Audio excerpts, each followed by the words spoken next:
Tom Brady didn't believe in ghosts. According to interviews throughout his career, he'd built his legend on preparation, discipline, and an almost superhuman ability to remain calm under pressure. After 7 Super Bowl rings and 2 decades of defying the impossible, he'd learned that fear was just another opponent to defeat. But as his black SUV pulled up to the Blackwood Hotel on that fog-choked November evening, something twisted in his gut that felt nothing like pre-game jitters. The hotel loomed against the New England sky like a broken tooth, its Victorian architecture sagging under the weight of a century's worth of secrets. According to reports from his management team, Brady was in town for a charity event, and his assistant had booked him at the Blackwood because every other hotel within 50 miles was packed. "It's got character," she'd said in her email.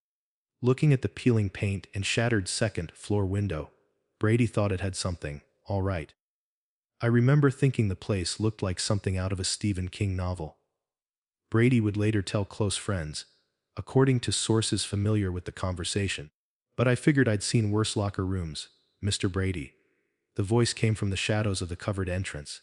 An ancient bellhop materialized, his uniform at least 3 sizes too large, hanging off his skeletal frame like a funeral shroud. His name tag read Ernest, in faded gold letters. "We've been expecting you." Brady forced a smile, grabbing his overnight bag from the trunk. "Thanks. Just here for one night." One night. Ernest's papery lips curled into something that might have been a smile. "Yes. That's what they all say." Okamawunzan, according to Brady's later statements. The bellhop's cryptic warning sent ice down his spine. Who were they all? And why did Ernest say it like one night was an eternity? The lobby smelled of mothballs and something else, something sweet and rotten that Brady couldn't quite place. According to local historical records, the Blackwood Hotel had opened in 1927 as a luxury destination for New England's elite. The chandelier overhead flickered, casting dancing shadows across walls covered in portraits of stern-faced people from another era. Their painted eyes seemed to follow him as he crossed the threadbare carpet to the front desk. The clerk was a middle-aged woman with hollow cheeks and fingers that trembled as she slid the registration form across the counter. "Room 237, she whispered, not meeting his eyes. "Top floor. The elevator's unreliable. You might want to take the stairs. 2237. That's oddly specific." Brady signed the form, his Super Bowl ring catching the dim light. The woman's eyes fixed on the ring, and her face went impossibly pale. "Championship jewelry," she breathed. "He'll like that. He always loved the winners." "Who will?" But she'd already turned away, shuffling papers with shaking hands, pretending she hadn't heard the question. Ho 128. Reports from that evening indicate Brady felt genuine unease for the first time in years. The clerk's reaction to his ring wasn't admiration, it was fear. As if the jewelry had marked him for something terrible. The stairwell was worse than the lobby. Each step groaned under Brady's weight, and the wallpaper, once probably elegant, now hung in strips like peeling skin. At each landing, a window looked out onto the hotel's interior courtyard. Brady paused at the second floor, glancing down. There in the overgrown garden below stood a stone fountain. Even from this height, Brady could see the dark water, motionless and thick as oil.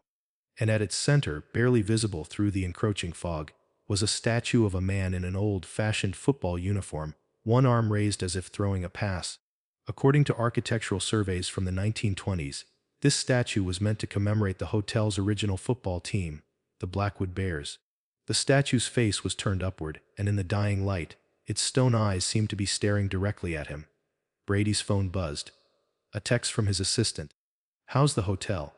He tried to type a response, but there was no signal. No Wi-Fi either, according to his phone settings. Of course there wasn't. According to statements Brady gave to friends, this was when he first considered leaving. "Something in my gut was screaming at me to get back in the car and drive," he reportedly said. "But I'm Tom Brady. I don't run from anything." Room 237 was at the end of a hallway that seemed to stretch on forever. The carpet runner was a deep burgundy, and Brady's footsteps made no sound on its thick pile.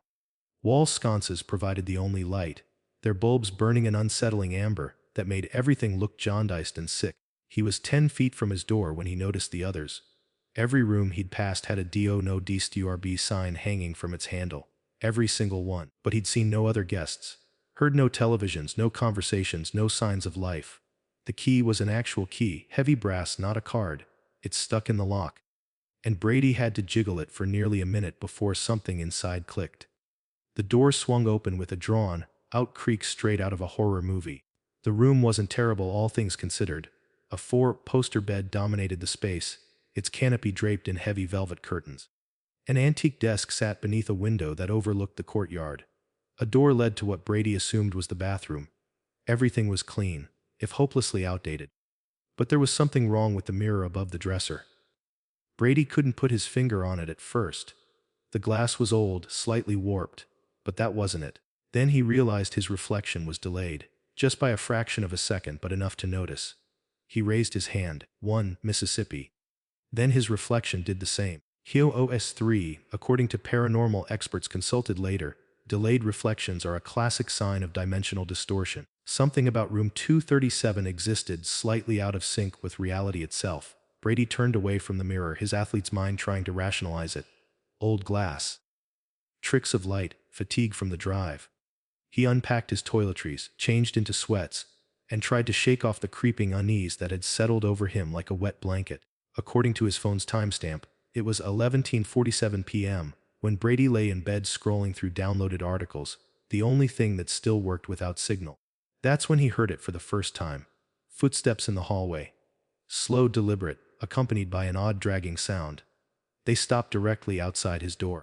Brady held his breath, waiting. His phone's screen dimmed, then went dark. In the sudden blackness, he could see a shadow in the crack beneath his door. Someone was standing there, waiting. Then came the knocking. 3 slow, heavy knocks that seemed to resonate in his chest. "Hello," Brady called out, his voice steadier than he felt. The knocking came again. 3 times. Measured, patient. Brady threw back the covers and crossed to the door in 3 quick strides. He yanked it open, ready to confront whoever was playing games. The hallway was empty. Every Dynamo sign hung motionless. But in the amber light, Brady could see wet footprints on the carpet. They led from his door toward the stairs, each print perfectly formed, as if someone had stepped out of water moments before. OK 140. The wet footprints glistened in the sickly light, leading into darkness. According to later reports, Brady had 2 choices: follow them, or lock himself in his room until morning. He chose what every great quarterback chooses. He went on the offensive. Shtar toing Titus Kopai text. Tom Brady had built a career on making split-second decisions under pressure. According to sports psychologists who studied his game tape, his ability to read defenses and adjust on the fly was unparalleled. This was no different, he told himself. Except it was. Because pressure was knowing where the blitz was coming from. This was dread with no name and no face. He grabbed his phone for the flashlight and stepped into the hallway. The wet footprints continued their methodical path toward the stairwell, each one beginning to fade even as he watched, as if they were being absorbed back into whatever dark place they'd come from. The stairs descended into shadow. The lights that had worked hours ago were now dark, and Brady's phone flashlight barely penetrated the gloom. He could hear water dripping somewhere below, echoing up through the stairwell with a rhythm that sounded almost like words. Drip, drip, Tom, drip. Brady. No, he was imagining it. Stress. The weird atmosphere of this place getting under his skin. But then he heard it clearly, a voice from below, young and eager. "Mr. Brady." "Is that you? I can't believe it." "Can I get your autograph?" According to Brady's own account, this was the moment he should have turned back. But it sounded like a kid. He later told investigators. What if someone's child was actually down there, lost or scared? A kid. Just a kid asking for an autograph. Brady felt some of the tension drain from his shoulders. "Yeah, sure, buddy." "Where are you?" "Down here, 2nd floor. My dad's gonna freak out when he knows I met you." Brady descended the stairs, his phone light sweeping back and forth. "What are you doing up so late?" "Couldn't sleep." "This place is creepy, right? But now it's totally worth it." The voice was coming from the 2nd floor landing, just around the corner. Brady rounded the corner and stopped dead. The 2nd floor landing was empty, completely empty. But the voice continued, now coming from further down. "Where'd you go?" "I'm down here now, 1st floor." Oh, Carfavi. According to paranormal investigators, mimicry is one of the oldest tricks used by malevolent entities. They lure victims deeper using the voices of innocents, children, loved ones, or in Brady's case, an adoring fan. Every instinct screamed at Brady to turn back, to run to his room and barricade the door. But something else, something darker, pulled him forward. He had to know. had to see what was doing this. The first floor lobby was transformed.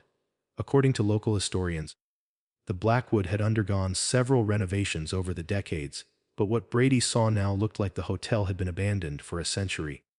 The lights were out, and Brady's phone flashlight revealed a space frozen in decay. Cobwebs draped from the chandelier. The portraits on the walls were faded to near invisibility. The furniture was covered in white sheets that looked gray with age and dust. "Hello." Brady's voice sounded small in the vast darkness. "Out here! In the courtyard!" The door to the courtyard stood ajar, held open by a rusted iron boot scraper. Through the opening, Brady could see the fountain, its dark water now churning and bubbling, as if something massive was moving beneath the surface. He stepped outside. The fog was so thick he could barely see 5 feet in any direction. The temperature had dropped at least 20 degrees, and his breath came out in clouds. But there was no child, no one at all. "I'm sorry," a voice said from directly behind him. Brady spun around. Standing there was a boy, maybe 12 years old, wearing a football jersey from the 1940s. His skin had a blue-gray tint, and his eyes were completely black. No whites, no irises, just pools of absolute darkness. "I'm sorry I tricked you," the boy continued, his voice flat and mechanical. "But he said to bring you. He said you'd understand. You're just like him, you see. A champion, a winner, someone who hates to lose." "Ooh," Brady managed to choke out. "Who said that?" The boy pointed toward the fountain. The statue at its center was moving, its stone arm lowering, its head turning slowly toward Brady. And as it turned, Brady could see that the face wasn't stone at all, it was flesh, gray and waterlogged but unmistakably human. According to statements given to the New England Paranormal Society, this was the moment Brady's world shattered. "I've seen a lot in my career," he reportedly said, "but nothing prepared me for that thing smiling at me." The statue smiled, revealing teeth like cracked tombstones.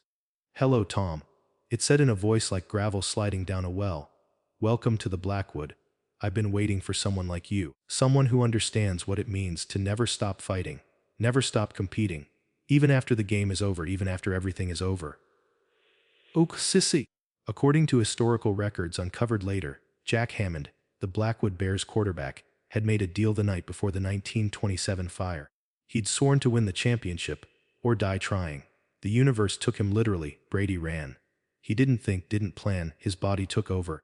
Pure survival instinct propelling him back toward the hotel entrance.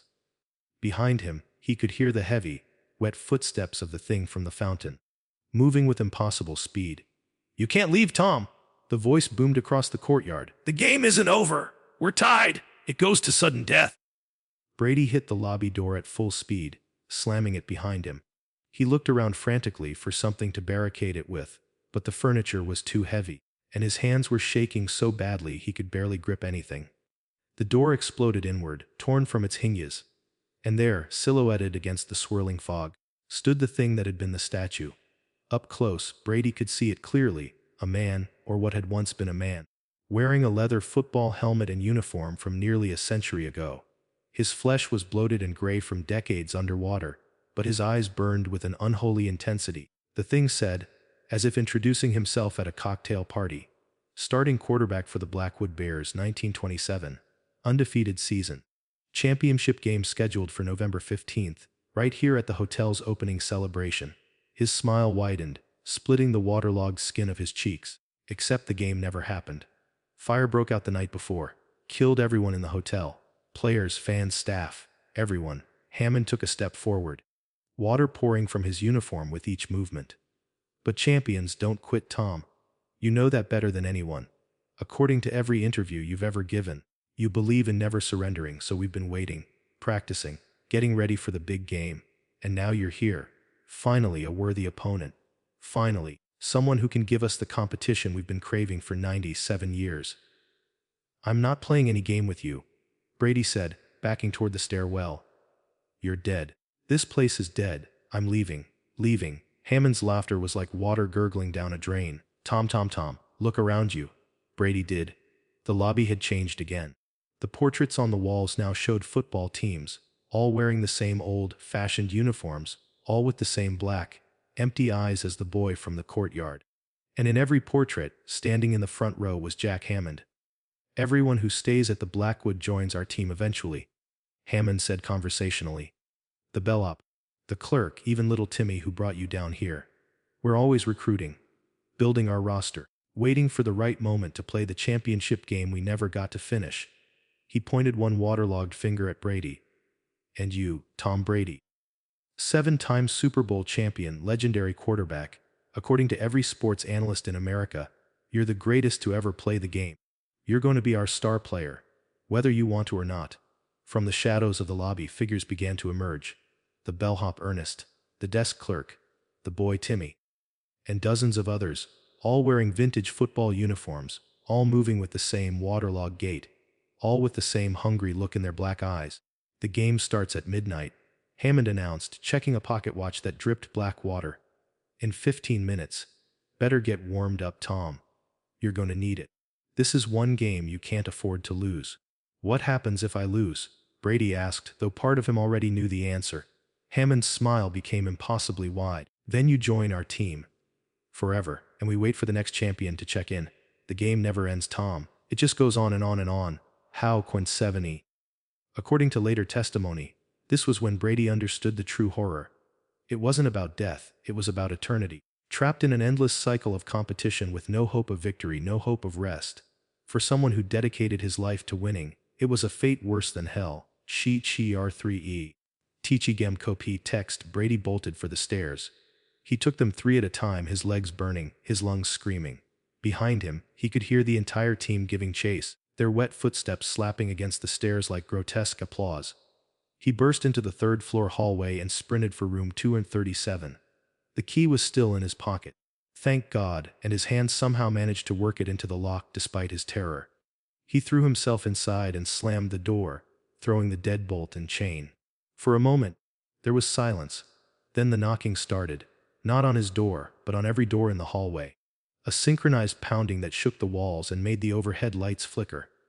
Brady backed away from the door, his eyes wild, his mind racing through options and finding none. He was trapped on the 3rd floor of a haunted hotel, with a team of dead football players who wanted to make him one of them.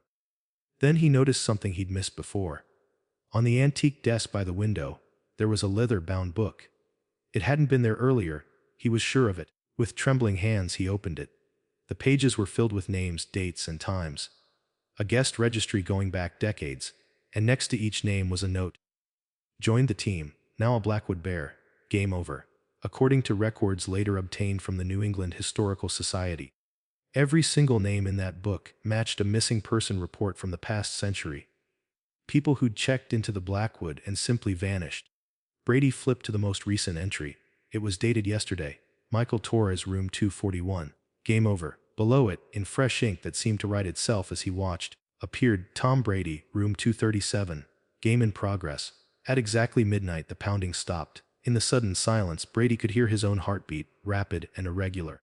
Then came Hammond's voice, not from the hallway but from everywhere at once, as if the hotel itself was speaking. Time to take the field, Tom. The floor beneath Brady's feet began to vibrate. No, not vibrate, shift. The room was changing, walls rippling like water. The bed and furniture sinking into the floor as if the wood had turned to quicksand. Brady stumbled backward, reaching for anything solid, but his hands passed through surfaces that looked real but felt like mist. Within seconds, the room had transformed completely. Brady stood on what appeared to be a football field, but one from a nightmare. According to paranormal experts consulted later, this was a pocket dimension, a space that existed between reality and whatever dark realm the dead inhabited. The grass was black and oily, squirming with movement as if thousands of worms writhed just beneath the surface.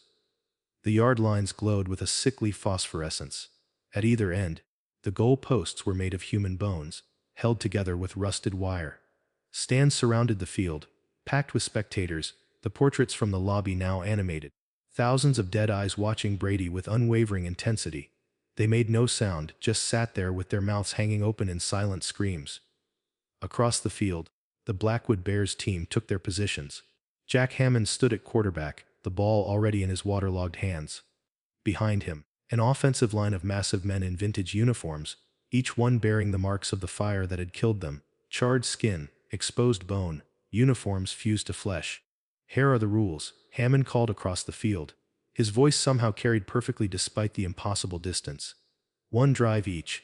If you score, you win. You get to leave.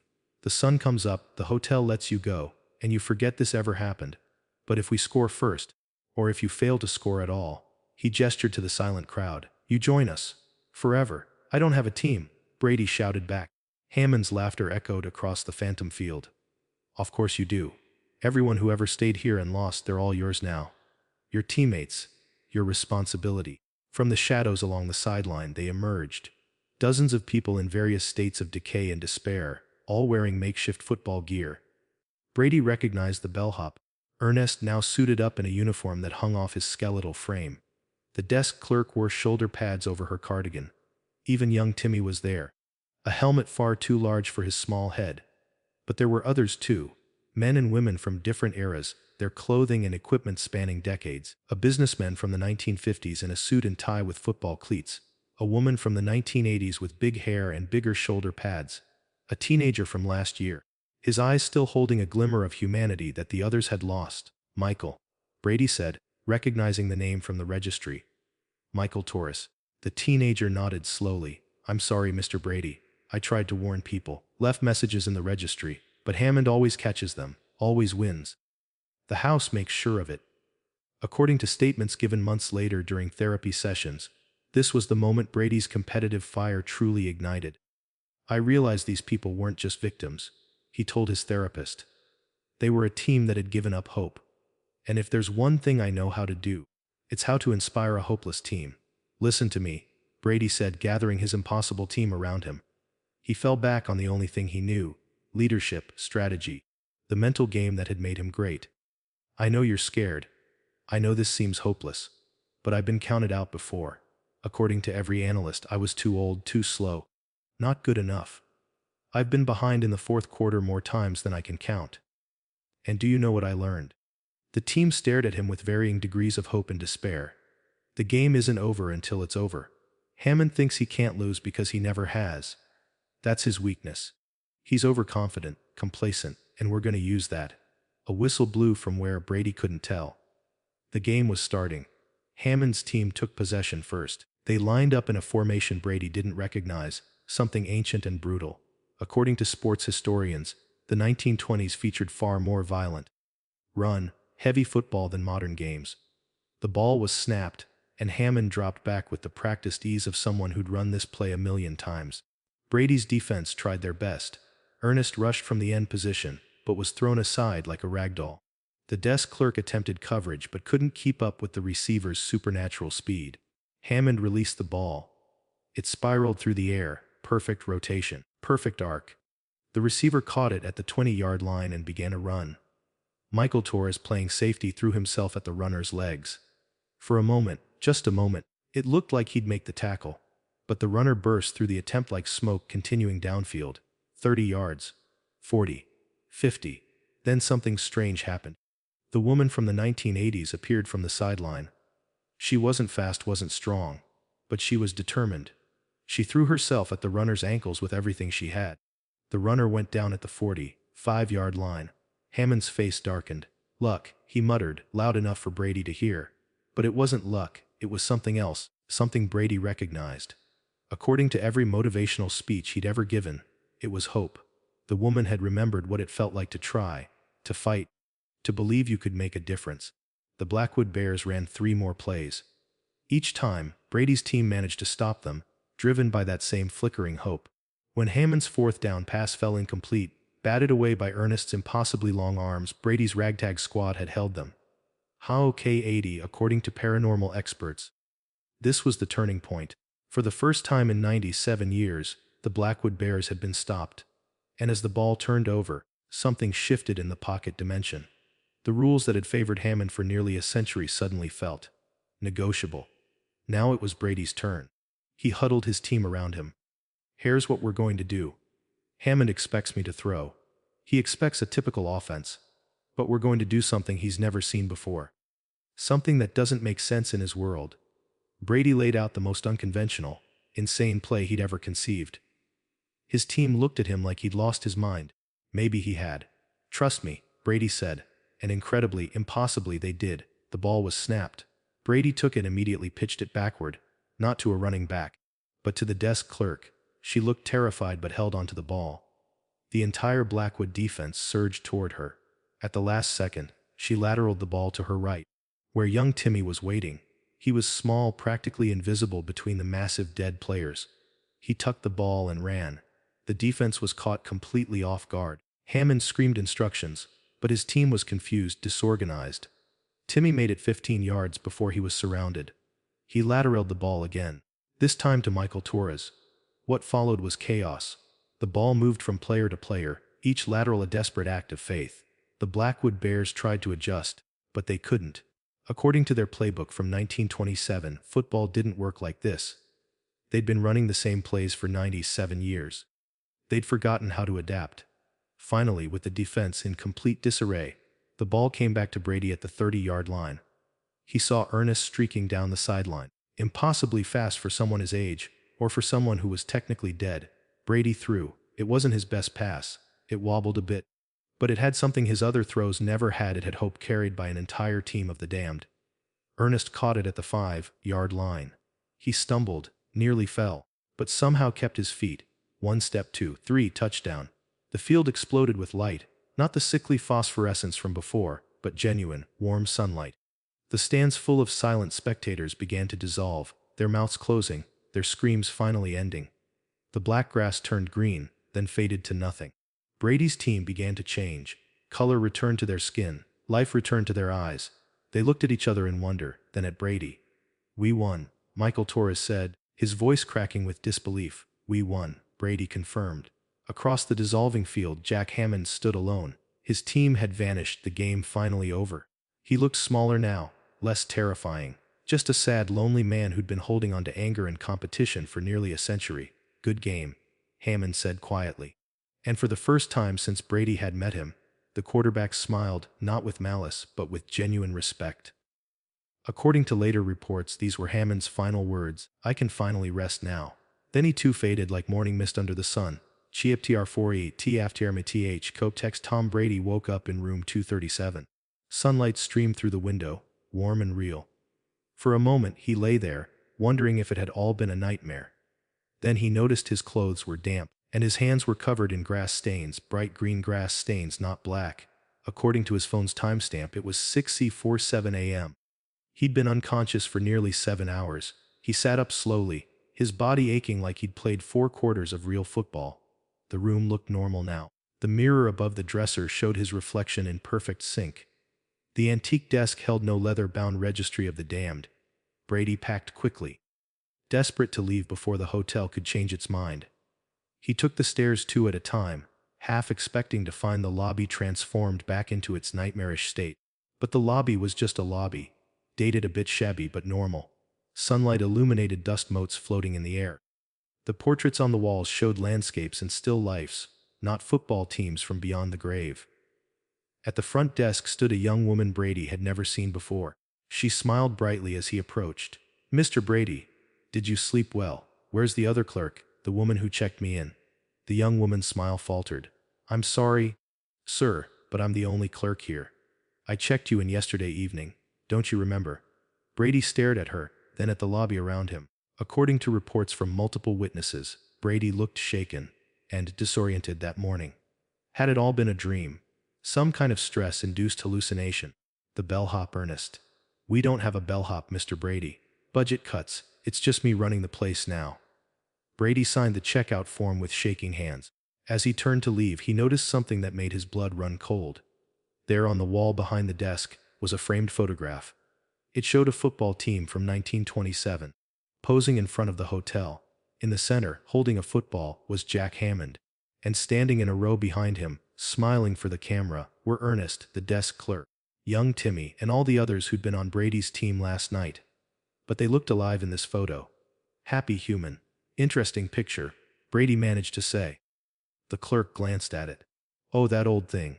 The Blackwood Bears, the hotel's original football team. According to local history, they were going to play in the championship. But there was a fire. Terrible tragedy. All those young people gone in one night," she sighed. "But that's ancient history. Have a safe drive, Mr. Brady." According to interviews with the clerk, published in the Blackwood County Chronicle, Brady looked like he'd seen a ghost that morning. He kept staring at the old team photo like it held all the answers to the universe, she said. Brady stepped outside into the November morning. His SUV was where he'd left it, covered in morning dew. He was reaching for the door handle when he heard footsteps behind him. Mr. Brady. He spun around. Standing there, very much alive and looking confused, was Michael Torres. The teenager wore a Blackwood Hotel uniform shirt and carried a trash bag. "Sorry. I didn't mean to startle you," Michael said. "I just wanted to say thanks for whatever happened last night. I don't really remember it clearly, but I woke up this morning feeling free. Like I've been carrying something heavy for a long time and it's finally gone." He paused, then added, "I work here part-time, but I think I'm going to quit today. Move on to something better. Does that sound crazy?" Brady's throat was tight. According to later statements, this confirmation that something real had happened, that it wasn't all in his head, both terrified and relieved him. "No. That sounds exactly right. You probably think I'm nuts." Michael laughed nervously. "It's just, I had this weird dream. We were playing football, and you were our quarterback, and we actually won for once. Stupid, right?" "Not stupid at all," Brady said. He reached into his pocket and pulled out one of his Super Bowl rings, the one he'd been wearing when he checked in. He pressed it into Michael's hand. "For the championship we won together." Michael's eyes went wide. "Mr. Brady, I can't." "You can. You earned it." Brady climbed into his SUV. "And Michael, when you move on to something better, remember last night. Not the scary parts, but the part where you didn't give up. Where you believed you could win, even when it seemed impossible." As Brady drove away from the Blackwood Hotel, he looked in his rearview mirror. For just a moment, he could swear he saw them all standing in the courtyard: Ernest, the desk clerk, the woman with the big shoulder pads, and all the others. They were waving goodbye, not with sadness but with gratitude. And among them, barely visible in the morning light, was Jack Hammond, his arm raised in a final salute. Then they were gone, and the courtyard was empty except for the fountain. According to photographs taken by tourists later that day, its water ran clear for the first time in decades, sparkling in the sunlight. Brady's phone buzzed. Signal had returned. A text from his assistant. "How was the hotel?" He thought for a long moment before responding. "Unforgettable. But I think I'll stick to the Four Seasons from now on." As he merged onto the highway, Brady caught sight of something on his passenger seat. The leather-bound registry from his room. Impossible, he'd left it behind, and it hadn't been real anyway, had it? With one hand on the wheel, he flipped it open to the last page. There in fresh ink were the final entries. "Tom Brady, room 237, game on," and below it, in different handwriting that looked old and tired, but finally at peace, "Jack Hammond and the Blackwood Bears. Game OVR. Final score: Hope 7, Fear 0, Championship 1. Team disbanded. Rest in peace." According to an investigation by the New England Paranormal Society conducted 6 months later, the Blackwood Hotel has had 0 unexplained incidents since November 2024. "It's like whatever was haunting that place just left," lead investigator Sarah Chen told reporters, "or was set free." Brady closed the book and smiled. He'd won 7 Super Bowls in his career, but this victory, this impossible, terrifying, wonderful victory, might have been the most important one of all. Because he hadn't just won a game. He'd freed an entire team of lost souls from an eternity of purgatory. And in doing so, he'd learned something he'd thought he already knew, but hadn't truly understood until that night. The greatest victories aren't about rings or trophies. They're about the people you lift up along the way.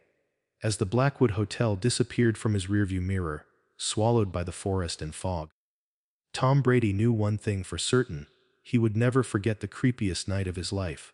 The night he played the most important game of his career against a team of the dead, and won THEND. According to paranormal experts, the Blackwood Hotel still stands today, but the rooms are always empty. The fountain runs clear, and on foggy November nights, locals swear they can hear the distant sound of cheering, not screams of agony, but genuine celebration. A team that finally won their championship. A quarterback who finally found rest. But somewhere, in other hotels across the country, other games are being played. Other champions are being tested. Other teams are waiting for someone to finally set them free. Are you brave enough to check in?